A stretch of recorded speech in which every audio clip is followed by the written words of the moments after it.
Ladies and gentlemen, in a moment, Colonel Keith, the base commander, will be addressing you, had a few remarks, and there'll be 10 minutes of questions and answers.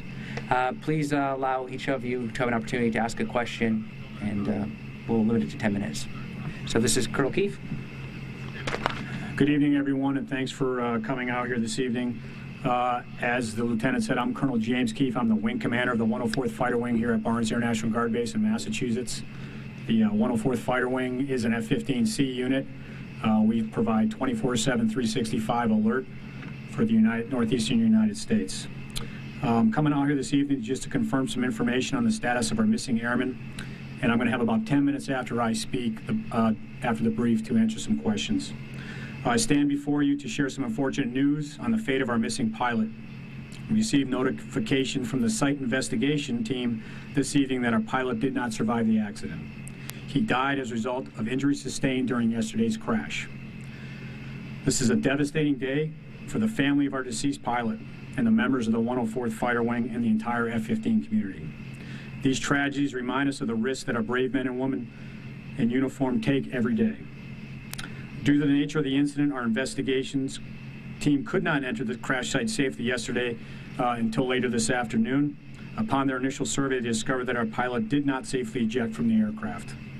The pilot was pronounced deceased by the on-scene members of the crash investigation team in Virginia. At this time, we are officially transitioning from a search and rescue effort to a search and recovery operation. I am thankful for the overwhelming support demonstrated by the nearly 30 agencies in the Virginia area that spent the last 30 hours scouring over dangerous terrain, committed to bringing home our fallen airmen. The search team was comprised of local, state, and federal agencies, as well as civilian volunteers from the local community. They truly lived up to our charge to never leave an airman behind. I extend a thank you from the pilot's family, their friends, and members of the 104th Fighter Wing. Previous to this press conference, I met with the family of our fallen airmen, and at their request to allow the appropriate time to contact their extended family, we will not be releasing the name of the pilot until later tomorrow, which we'll do through official channels. I appreciate your help in protecting the family's privacy during this difficult time. We do not anticipate any significant additional information following the release of the pilot's name until the investigation is concluded, which may take several weeks. On behalf of the entire 104th Fighter Wing family, I would like to thank everyone for their outpouring of support. Specifically, I want to thank the members of the search and recovery team that have been working diligently in Virginia to help us bring home our airmen. And at this time, I can take some questions. Again, due to the sensitive nature of the ongoing investigation, I can't comment on specifics of the crash, nor can I release the information on the deceased pilot. And now I'm open to some questions from the press. Could you go over the timeline with us? What happened today? When did the investigators access the site to get there? Yeah, and just as far as the accident site itself, and I briefed this yesterday, that in fact is a very secluded area. Extremely wooded, remote area, so initially it was very difficult to get to the crash site.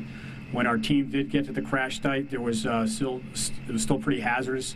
There was still some fire going on at the time.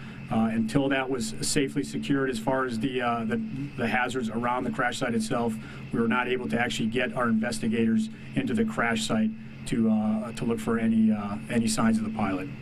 So later this morning, we were able to get into the crash site, and approximately 1700 local time this afternoon, we received indication from the on-scene crash investigation team that the pilot was found to be deceased. So the official notification was at about 1700 today. How is the base handling this? Again, it's a very difficult time for everyone here at the 104th. The big thing we're doing right now is we're supporting the family the best we can and supporting our unit members here at the 104th. And again, I want to thank everybody out there who's showed the outpouring of support to the men and women here at the 104th. So you said it's too early to say anything about the investigation. How long will that take in a situation like this? How long does it take to actually get to the recording devices in the plane? Okay. Yeah, and a lot of that depends on the actual nature of the crash. I have not been at the site, and again, what I can tell is it's a very wooded area. It's tough to get up there, so it's going to take some time initially to get all the recovery stuff out of the crash site and start looking at it. So to give you a specific timeline, I really couldn't, but I would probably say it'd be about 3 weeks before they can really start doing a good look at what had happened. Any other questions? That would be purely speculation at this time.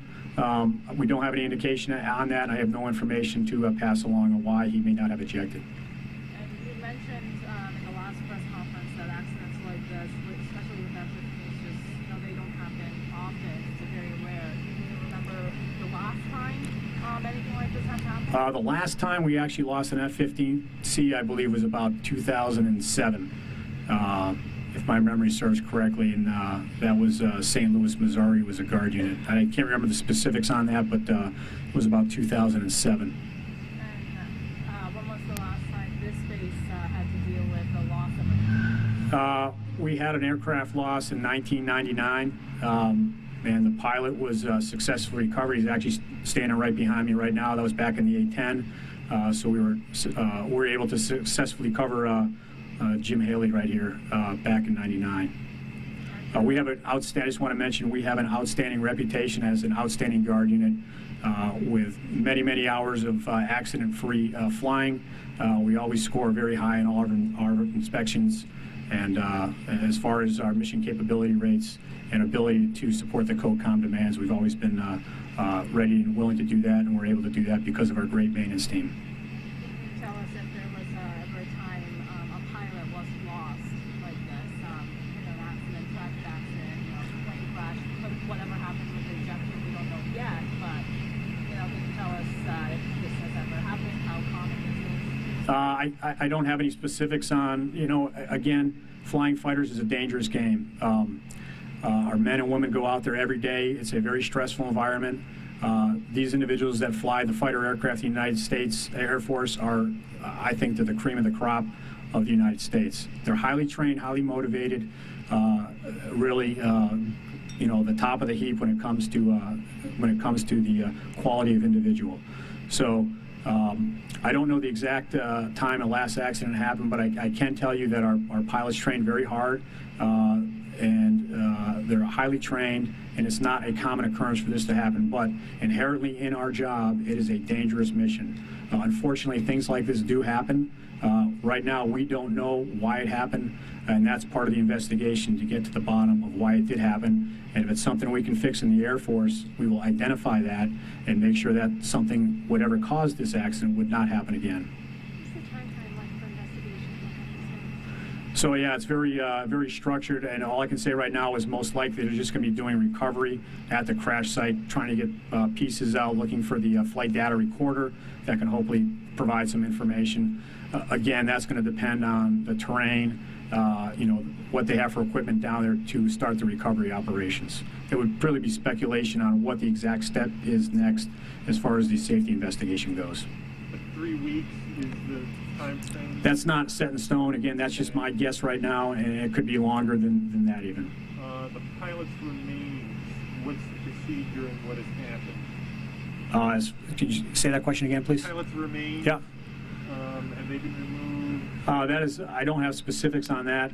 Normally what happens in a crash like this where there is a fatality, the remains are taken to an Air Force location, and then the family decides what's going to happen after that. So we are, again, as far as we're concerned at the 104th, we're giving 100% of support to the deceased pilot's family. And that's about all the time I have right now to take questions. I want to thank everybody who's been a big part of the search and rescue operation, the city of Westfield, and all the kind words we have gotten from everybody and all the different agencies. I just want to say thanks, and we will get more information out to you through our PA office. Thank you. Has the flight data recorder been found?